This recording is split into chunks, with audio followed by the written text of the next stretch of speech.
Nasz bór. Zmiana taktyki. Nie byłem wczoraj, miałem jechać na drugi dzień, nie pojechałem. Słuchajcie, nie wyrobiłem się w pracy. Dzisiaj siedzimy na ambonie, na tej ambonie, pod którą były te jelenie, które Wam pokazałem we wcześniejszym materiale, który oglądaliście na początku. Teraz zmiana taktyki, zwyżka jest tam jakieś 120-130 metrów ode mnie, a my siedzimy na ambonie przy rzepaku.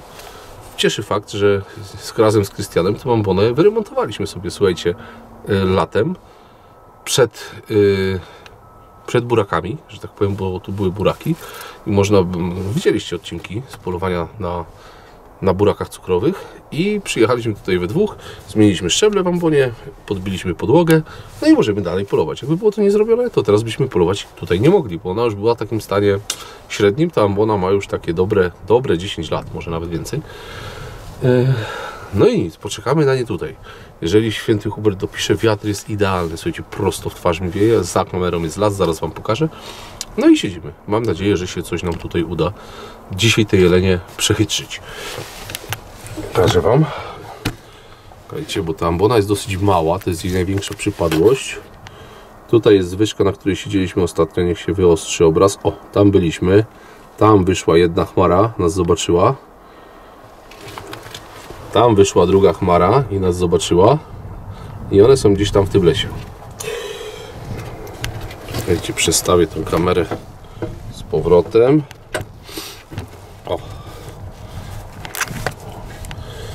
O, dobra.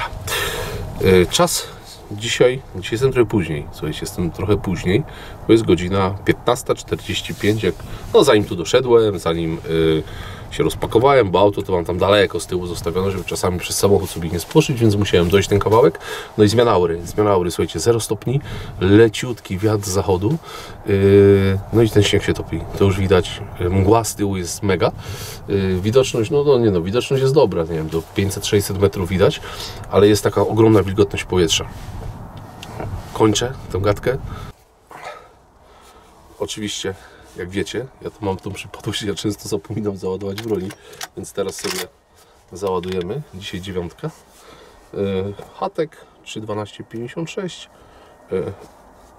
R8 9362, norma Vulcan 15-gramowa, więc polujemy. Jakbyście potrzebowali takiego hateka, montaż oryginalny blazerowski albo łuszczka do blazera i do każdej innej broni, oczywiście wchodzicie na stronę sudeckaostoja.com i tam macie wszystko. Dla uważnych będzie podany kod rabatowy, który będzie działał tylko 3 dni od momentu emisji tego materiału i będzie to jeden z większych kodów rabatowych, jakie zrobiliśmy na Sudeckiej Ostoi. Mało tego, odcinek się ukazuje. Po 3 dniach dosłownie kod zostanie wyłączony, więc ci, co oglądają uważnie, a potrzebują coś kupić, będą mogli skorzystać z tego kodu. Mogę Wam powiedzieć, że będzie to na cały asortyment, na wszystko, co jest na stronie, będzie ten kod obowiązywał, ale tylko 72 godziny. Także zapraszam. No i moi drodzy, są. Nawet wcześniej wyszły jak ostatnio. Czekajcie, niech tu się wyostrzy w tej mgle. O. Jest chmara. Tylko jest taka mgła. Nie będę się za bardzo ruszał, żeby nas znowu nie zobaczyły. Ale one tu przyjdą. Spokojnie. Poczekamy. Na razie są daleko. Zdecydowanie daleko. Jakieś 230 metrów. Poczekamy, aż podejdą bliżej. Jak przekroczą tą miedzę z tej oranki tutaj, to będzie można strzelać. Ale na razie musimy zaczekać.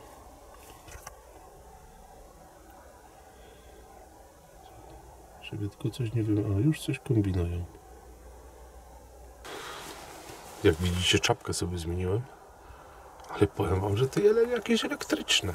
Normalnie widzieć nas nie widziały, słyszeć nie mogły nas słyszeć. Nie wiem, co się dzieje. Były chwilę na tej orance, zawinęły się i poszły na dół. Nie mam pojęcia, co się dzieje. Nie wiem. Żeby się tu znowu gdzie jakiś wilk zapuścił, czy co, że one takie... Kurczę, jakieś strasznie elektryczne te jelenie. Pokazały się na chwilę, nie ma. Już ich nie widzę, tam jest lekki skłon i zeszły tą oranką w dół i tyle. Ale widzieć nie ma opcji, żeby nas widziały. Ja je ledwo widziałem w tej mgle. Nie ma takiej możliwości, żeby nas zobaczyły. przy tym kropkę czerwoną zakleić w tej kamerze. A nic, czekamy dalej. Młoda godzina. Szybko wyszły, pokręciły się i zeszły na dół. Poszły w lewo, myślę, że one będą tu szły lewą stroną. Tak mi się wydaje, że one będą przechodzić z lewej strony. Nie wiem. No ale nic. Poczekamy, zobaczymy, może wyjdą znowu. Albo inne wyjdą.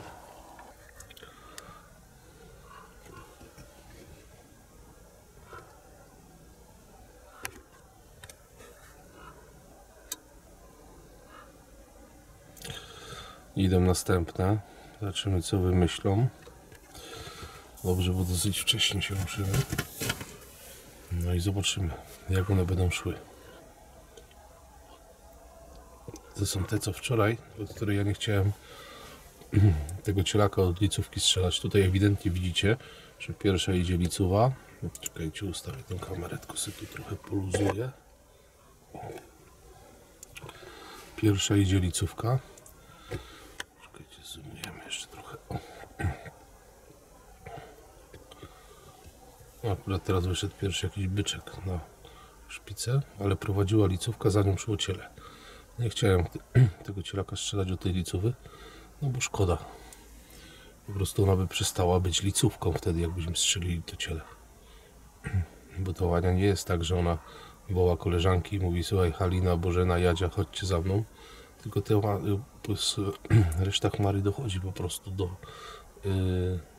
do Wani prowadzącej cielaka. I tak się wyłania z chmary licówka. Te są akurat na dystansie strzałowym. Ale poczekamy chwilę. Niech przejdą sobie przez tą miedzę. One są takie 150-160 metrów. Więc spróbujemy cielaka wybrać. Mamy sporo czasu, więc na spokojnie. Tam cały czas widzę, dochodzą następne jelenie. Więc może odbiją w naszą stronę. Będzie jeszcze bliżej, będzie pewniejszy strzał. Poczekamy chwilę.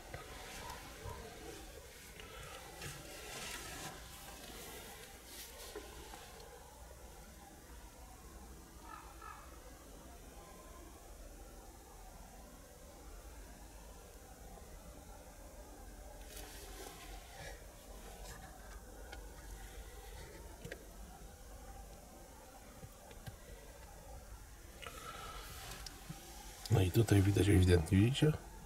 Pierwsza Wania, ciele od niej i tak idą w naszą stronę. Poczekamy.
się w ogóle nie chcą zatrzymać, słuchajcie.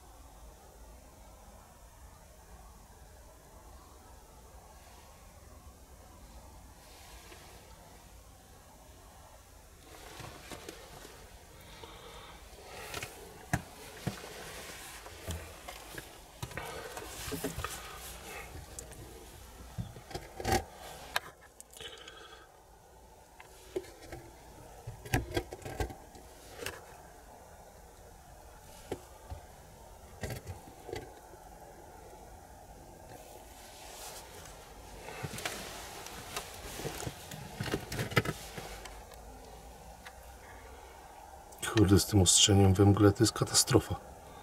Katastrofa. W ogóle ten autofokus nie działa.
Szbur, witam Was na kolejnym wyjściu. Słuchajcie, ja już na ambonie, chociaż były przeboje, dlatego że była odwilż w ciągu dnia. Teraz jest -2, jak przyjechałem, i padał w nocy jakiś taki deszcz ze śniegiem, marznący deszcz i cała ambona oblodzona. Masakra z oblodzeniem, bo drabina była tak leciutko, nie wiem, może 1-2 stopnie przechylona w lewą stronę, a wszystkie szczeble pokryte lodem. Słuchajcie, co postawiłem nogę, puch do lewej strony, puch do lewej strony. Myślałem, że już nie wejdę, ale nic, siedzę na spokojnie. No i czekamy na zejście jeleni. Poprzednie wyjście, które widzieliście, słuchajcie, przyszła taka mgła, że nie byłem w stanie ani strzelić, mimo że tych jeleni widzieliście ile było, nie byłem w stanie oddać strzału. W tej mgle no nie było takiej możliwości. Poza tym były około tam 180-200 metrów. Tasowały się cały czas, no nie było jak strzelić. Później się już zrobiło ciemno i pojechałem do domu. I na koniec się jeszcze kamera rozładowała. Mówię, dogram jeszcze zakończenie tamtego dnia, ale no, patrzę, battery low, koniec po temacie. Teraz jest naładowana full, karta włożona nowa, więc nagrywamy kolejne wyjście, tym razem poranne. Zero wiatru, nic, tak jak powinno być. A później wam coś jeszcze pokażę, bo ambona Zbyszka przybił deskę, śniegu na tej desce 15 cm, dobrze, że miałem taki poddupek w plecaku. To sobie go podłożyłem, śnieg rzuciłem, ale no masakra, nie przebijajcie nigdy deski na ambonie. Jak się zrobi widno, to wam pokażę, bo ja tu mam takie ogromne przedpole, ale żeby sobie ułatwić temat, to wziąłem sobie dzisiaj Falcona. Falcona FQ50, którego zresztą znacie, no bo sobie nim tutaj obczają. Czy coś już idzie? No coś tam już jest daleko, ale to jakiś zając. I sobie patrzę, czy jakieś jelenie tam tu gdzieś nie przechodzą. Godzina, bo niektórzy mnie pytają o godzinę, już wam mówię. I 6:30. Tak, 6:30 rano. No nic, posiedzimy tutaj, zobaczymy. Może coś tam tu wyjdzie. Jak zostawiłem samochód, to jak na powrocie, to wam też pokażę. Jeden dąb. Na tym dębie jest Zbyszka. A pod tym dębem dziki tak przewróciły, że Armagedon tam jest zrobiony. No ale dobra, jak pokaże się zwierzyna, to do Was wracam.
Nagrywałem Wam trochę termo, żebyście zobaczyli tego, jak Falcon w akcji działa.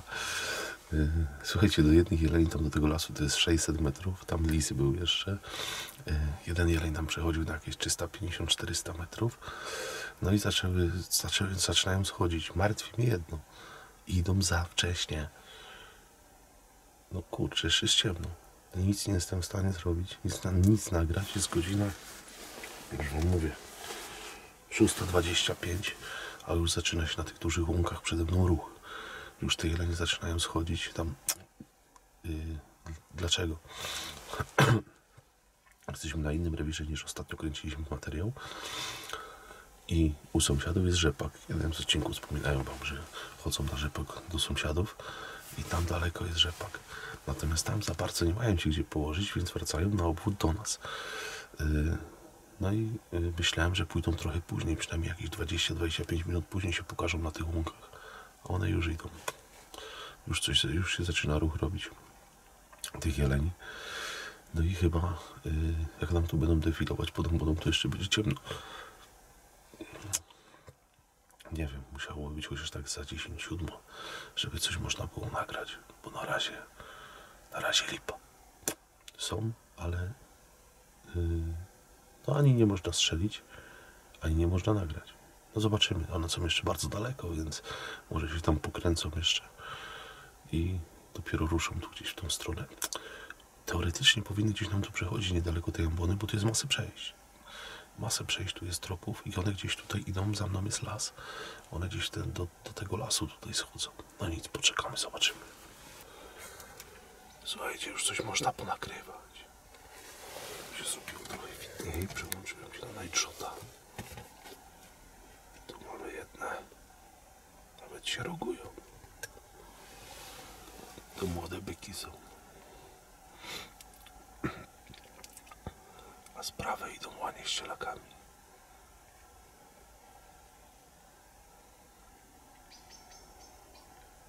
Zaraz wam pokażę.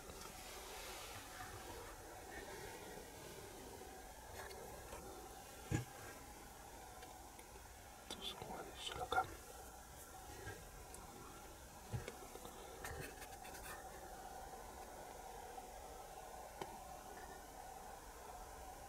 Jakieś byczki też tam są.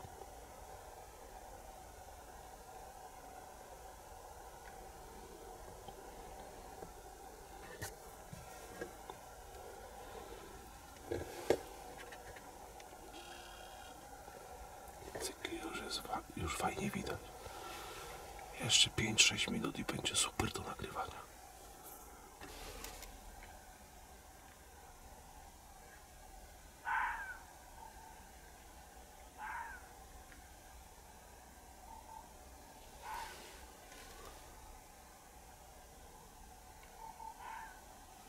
Włączyłem specjalnie nagrywanie, bo tam był lis w termo, widzieliście?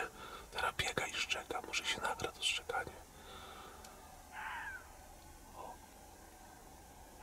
A jelenie idą prosto, elegancko. Chyba się skupimy na cielaku. Bo te byki to są młode byki.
się idealnie ustawić, dlatego że ja go chcę do domu.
Część jeleni idzie w lewo, a część idzie w prawo, moi drodzy.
Zaraz wam pokażę tego, co tam biega i szczeka.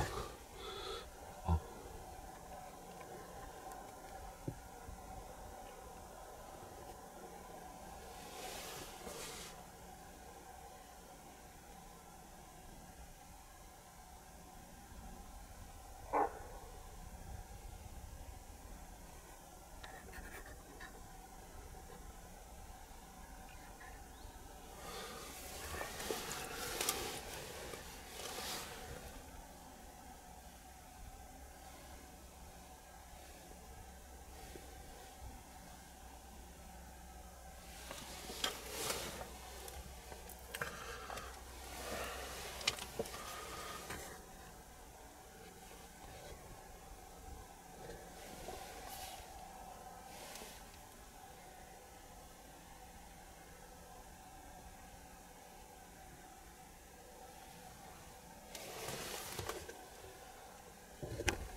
No jak to mówią, udało się.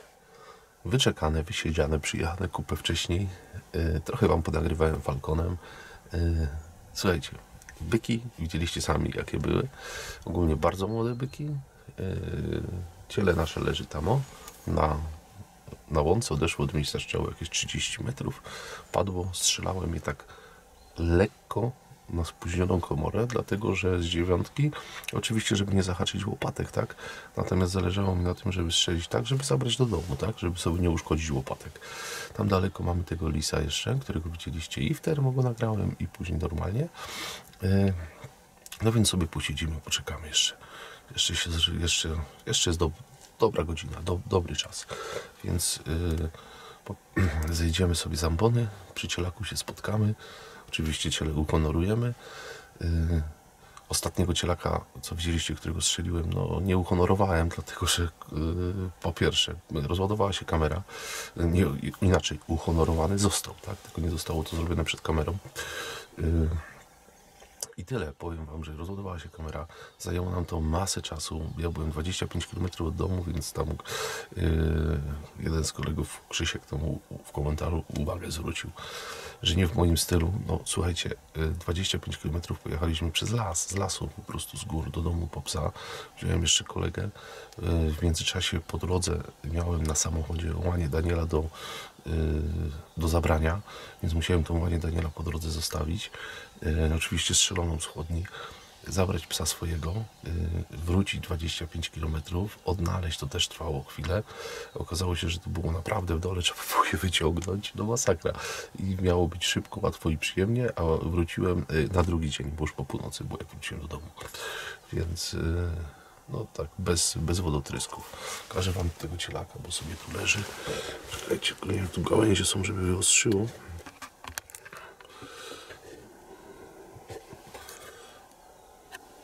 No, chyba wyostrzy. O, tu jest nasze ciele.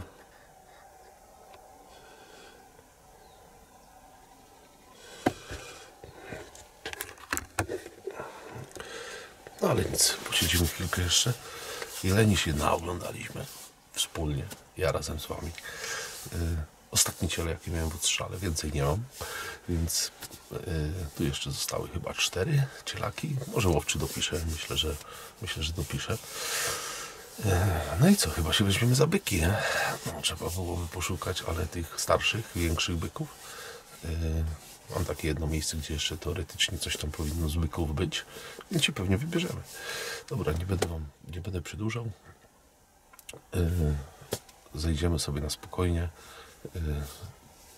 Pracy dużo, ale do auta mamy 200 metrów, więc przyjedziemy tutaj samochodem, weźmiemy cielaka, wypatroszymy, zajedziemy do chłodni, tam powisi, odczeka swoje, bo ważna rzecz, bardzo ważna rzecz, moi drodzy, pamiętajcie o jednej rzeczy, jeżeli bierzecie tuszę na użytek własny, to nigdy, ale naprawdę nigdy nie róbcie tak, że dajecie, strzelacie, patroszycie i od razu dajecie na przerób. No, absolutnie nie. Dziczyzna powinna powisieć w chłodni. Ja swoje tusze, jeżeli chodzi o zwierzynę płową, wieszam na przedział od 8 nawet do 13-14 dni w chłodni. Po pierwsze, co mi mądry człowiek powiedział, który całe życie pracował przy mięsie, od czasów komuny, musi przejść tak zwane stężenie pośmiertne. Czyli teraz, jeżeli mamy cielaka strzelonego, zostawilibyśmy go tutaj na godzinę, półtorej, przyjdziemy, on będzie cały sztywny. Jeżeli powiesicie do chłodni, oczywiście wypatroszycie, on też zesztywnieje, tak? Jeżeli powiesicie do chłodni w temperaturze koło 1-2 stopnie na plusie, nie na minusie, tylko na plusie, to nie ma zamarzać, to ma kruszeć, to stężenie pośmiertne wam przejdzie. Po prostu już za około 24 godziny, nie sprawdzałem tego dokładnie czasowo, ale to już wszystko robi się z powrotem wiotkiem. Natomiast, jak dobrze pamiętacie, to w dawnych czasach koledzy, którzy polowali w latach 80., 90., szczególnie przy polowaniach na zające, po strzeleniu zająca wjeżdżało się takiego zająca na balkonie. Był mróz, były inne zimy I on sobie tam wisiał. I on nawet potrafił wisieć tam tydzień, 2 tygodnie. Oczywiście trzeba było zająca odsikać zaraz po strzeleniu. No i takiego zająca się wieszało niewypatroszonego. Moi drodzy, niewypatroszony. I on sobie tam wisiał tydzień na przykład i po tygodniu dopiero był brany i był sprawiany. Więc powiem wam, że z zwierzyną płową, zresztą dzika też wieszam, tak? Dzik różnie wisi. 6 dni, 7, krócej niż zwierzyna płowa, ale na przykład ostatnia Pania Daniela, którą miałem, którą strzeliłem, wisiała 13 dni. Dokładnie 13 dni, po 13 dniach ją wyciągnąłem i łania została, rozebrana, jest już popakowana próżniowo w zamrażarce. Cielak, którego Mariusz strzelił, którego on strzelił jednego w tym odcinku, ja strzeliłem drugiego, również wisiał w chłodni i to też wisiał też około prawie 2 tygodnie. Więc też został oskurowany, obielony w zasadzie, nie oskurowany, tylko obielony, wytrybowany i spakowany w zamrażarce. Ten, który tutaj leży na polu jeszcze, będzie wisiał w chłodni, on trafi do chłodni powiedzmy do godziny czasu i będzie wisiał. Dzisiaj jest urodziny mojego brata są w ogóle. Także Grzesiek, wszystkiego najlepszego. Ja wiem, że spóźnione, ale na antenie, bo nagrywam to w twoje urodziny 26 stycznia, więc powiem, że młody kończy 30. Się zastanawiam, 37 lat. Tak, albo 36. 30, kurde, za 37. Więc 26 wieszamy ciele do chłodni i tam sobie będzie wisieć. Ile będzie wisiało? Myślę, że powisi do 5, 8 luty. Niech sobie wisi, nic się nie dzieje. Oczywiście wypatroszone, elegancko powieszone. Ja wieszam, większość mówi, że tak jest prawidłowo, że wieszamy za tylny badyl głową w dół. Tak go powieszam, tak zawsze wieszam. Niektórzy mówią, że wieszamy za łeb, łbem do góry. Nie wiem, która forma jest prawidłowa, bardziej nie mam zielonego pojęcia. Natomiast no co, ciele mamy. Teraz już powiem wam tak, mam w zamrażarce łanie Daniela i mam w zamrażarce 3 cielaki. I mi wystarczy. Naprawdę wystarczy. To nie jest tak, że to tylko ja sam zjem, tylko moja cała rodzina, rodzice również, bo akurat jeżeli chodzi o mięso z cielaka, to moja mama uwielbia przygotowywać je przede wszystkim. Mówimy tutaj o stekach z cielaka, mówimy tutaj o tatarze, także to pójdzie na kuchnię. No i będziemy systematycznie czerpać z zapasów zamrażarki aż do jesieni tego roku. Więc powiem wam, że no całkiem bardzo sympatycznie, fajnie, że się tak udało ponagrywać tych jeleni. Widzieliśmy sporo, no była taka seria odcinków bez strzału, no nie dało się strzelić po prostu w niektórych sytuacjach, no musicie wybaczyć, że było, że tak to wyszło, ale zwierza było bardzo, bardzo dużo. Słuchajcie, trochę zmarzłem, jest taka jakaś wilgotność średnia, falkon się sprawdził, naprawdę widać w nim kapitalnie ten model FQ50, widać w nim świetnie, już są FQ35, od razu wam mówię, czyli to ten sam przetwornik 640, bardzo dobre powiększenie wyjściowe, bo 1,83, co daje nam duże pole widzenia i ja tego FQ35 będę na pewno chciał wziąć na testy. Pierwsze sztuki już przyszły, zostały wysłane, klienci kupili, oczywiście na sudeckaostoja.com, więc zapraszam. A tą 50 zostawimy i weźmiemy na testy nie FH35, tylko FQ. Już wam wstępnie mówiłem, że FQ35 różni się od FH35 tym, że FH ma przetwornik 388, tutaj mamy 640, tym FQ35 i FQ50. I co mamy? Mamy duże pole widzenia, bo wyjściowo 1,8, a FH ma 3,3. Do lokalizacji zwierza, do polowania na drapieżniki, do polowania na dziki, do terenie bardziej leśnym. W otwartym FQ50 będzie lepszy. Od razu wam mówię, tak tutaj dzisiaj. Widzieliście jelenie, dystans 600-700 metrów przechodziły, było widać, wszystko było widać. Ja oczywiście to od odcinków widzieliście. ale było widać kompletnie wszystko, jak nam się przesuwają te jelenie, w którą stronę idą. Wszystko od A do Z. Natomiast w FQ35 będzie miał ten zoom mniejszy, czyli każde zwiększenie krotności będzie powodowało utratę jakości obrazu, ale pole widzenia do lokalizacji zwierza jest nieporównywalnie większe. Nieporównywalnie. I dlatego chcę teraz FQ35 popolować, jak macie teren trochę leśny, że polujecie dużo z podchodu, będziecie polowali na drapieżniki, na przykład z celownikiem noktowizyjnym lub termowizyjnym, no to spotter, który daje Wam duże pole widzenia, to jest tak, ja stoję, wabię, tak? Broń w pastorale, używam Apexa, zresztą, którego też u nas na stronie możecie kupić od Primosa, więc używam Apexa, wabię i w tym momencie kończę wabić i biorę termo i sobie jadę.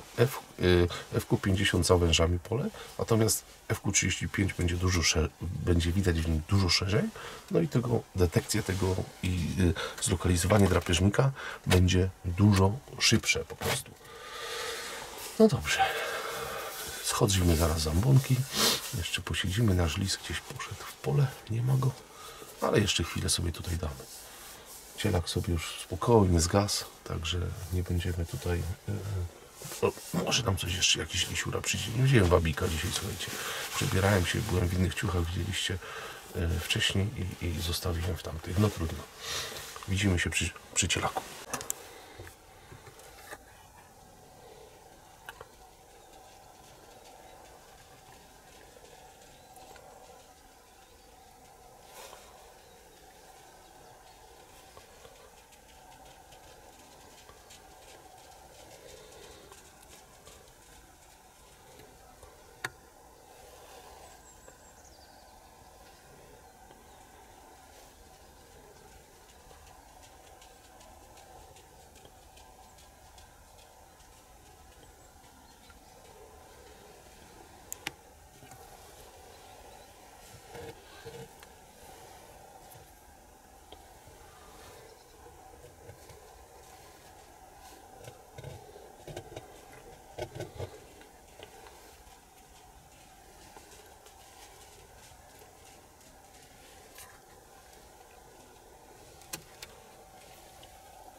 I moi drodzy, nasze polowanie dobiegło końca.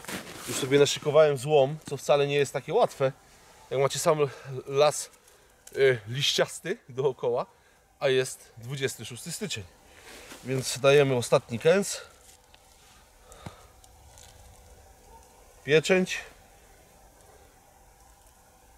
Idealnie dostało tam, gdzie mierzyłem. Nisko za łopatkę, żeby nie uszkodzić sobie, że tak powiem, tuszy. I tutaj sobie włożę taki mały złomik. Ciele, duże ciele, naprawdę duże. W granicach, zobaczymy ile będzie ważyło, ale liczę, że około 50 kg. Ciele płeć męska. No, idealne na zapasy. Zrobię jeszcze pamiątkową fotkę. Wam mówię, dasz bór. Widzimy się w kolejnym odcinku. Zobaczymy, co to będzie za odcinek. Za długość tego odcinka przepraszam, bo wyszedł przydługawy. Cofnijcie się wstecz, żeby zobaczyć temat promocji, temat kodu rabatowego. Pamiętajcie, że jest tylko ważny 72 godziny. Ja się biorę do pracy, pakuję cielaka na Forda i jadę zawieźć go do chłodni. Także do zobaczenia w następnym odcinku i dasz bór.